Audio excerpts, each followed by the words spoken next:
So, Bettina has had a successful career in entertainment as a producer and a literary manager for 25 years.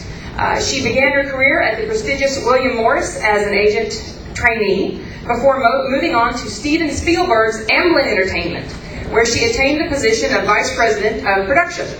At Amblin, Bettina worked on such movies as Back to the Future 2 and 3, Cape Fear, Land Before Time, Schindler's List, Always, Roger Rabbit, Indiana Jones 3, etc. So,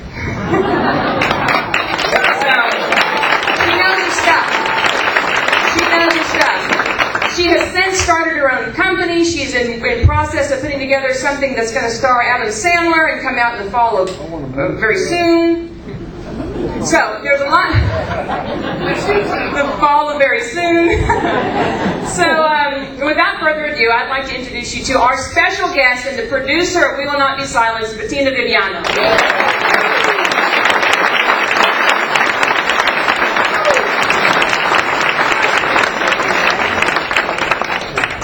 Oh my God, I'm so honored to be here, and I didn't realize this room would be so full. Thank you so much for having me. The movie is really a lot of my partner Gigi, who was the person who started the whole thing, and she couldn't be here. So what you're going to see is we were, and I'll get into this later, but we were told that there were, and that is my phone, doing an Aerosmith song. How terrible. We were told back in 2008, at the beginning of the Democratic primary, that, and you know, this is interesting, this is Democrats on Democrats. There's not a Republican involved in this, so it's sort of a civil war between them. But we were told that Mrs. Clinton was reporting that there were some caucus irregularities going on, and would we go look at it? And Gigi called me up and said, do you want to do this? And I was like, why? Would I want to do this? But what you're about to see was, we did this very quickly because their original goal was to take it to the Democratic Convention in Denver, so we had 5 weeks, to go around and interview the people in caucus states, which was, you know, caucuses are extremely loose, you all need to get rid of them in their party. But no wonder they have them, they can cheat. So we went around and interviewed people, and it was time after time after time, thousands and thousands and thousands and thousands, 2,000 complaints alone in Texas of really ugly fraud. People we interviewed were harassed, threatened, locked out of their polling places, and you know, it's really not a surprise, I don't think, that we see the Black Panther issue coming up with people brandishing deadly weapons. The MO of this administration is to win at any cost. And the DNC and ACORN and the old Obama crowd decided they just didn't want Hillary to play, and they did their dirty deeds. So we went around and interviewed people. These are firsthand, you know, some from Texas. This is the heart and soul of our country who have been violated, because the primal thing we have as Americans is our vote, and that was taken away.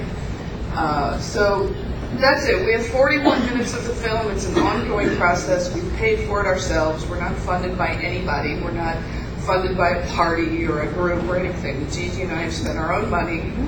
So we hodgepodge it together. So it's not finished. There's 41 minutes. Eventually we'll get to full length. But this is America and what was done to America. And I hope you enjoy it.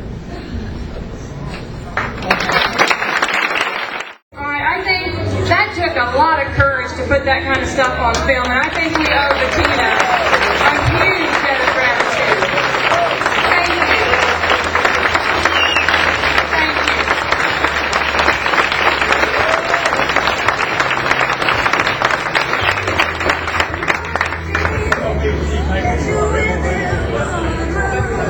Yeah, I'll get it, absolutely.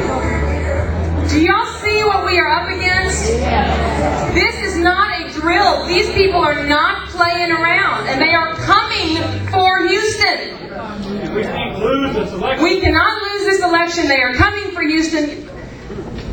We have it on good authority, and some of you have already heard me say this, and I'll say it again because it chills me to the bone every time. 2 weeks ago, Organizing for America has an office 10 minutes from here.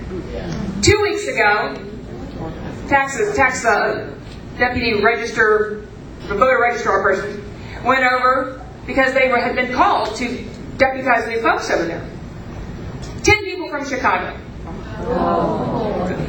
Lawyers. The week after, Atlanta, more from Chicago, more from DC. They're not playing around. If you are not plugged in, it is not, please, it is not optional. We have to defend our country, and this is where the battle is going to be waged on a scale that we can only imagine. We have 99 days. So, but did anybody ever think we'd be in this position in our country? No. Vote Republican or we don't exist anymore, unfortunately. Okay. Yes. Gina, thanks for the presentation first. You said that it wasn't finished. Do you plan to include it in your next version? Are you going to put anything in there about what Republicans really face the upcoming election, and when do you expect that the film will be completely finished? Well, I don't think there's ever going to be much about Republicans in this film because there is an issue of purity with my partners that it looks better that it's not just a bunch of Republicans attacking Obama, it's their own. And it's their own party saying, hey, the guy's bad news even for us. And the Chicago thing, now you're reduced to it's about Americans and not about party because he did it to his own. And so I don't think there's going to be a lot of discussion about Republicans in the film. What I would like to see happen is this is a bigger story, clearly. Catherine made me cry today because she showed me her 9 minutes. And when David Horowitz started talking, I even cry when I see Helen Lattimore, the African-American woman with the 2 guys on the lawn chairs. I've seen that 100 times and I still cry. I would like to do the whole primary, the whole process from, we didn't really get into delegates at the roll call, and the whole thing of the fraud. Eventually, I would like to connect this to ACORN, the Black Panthers, NAACP, SEIU, the Obama campaign, and the DNC, who I believe all were involved. I believe this was planned for many years.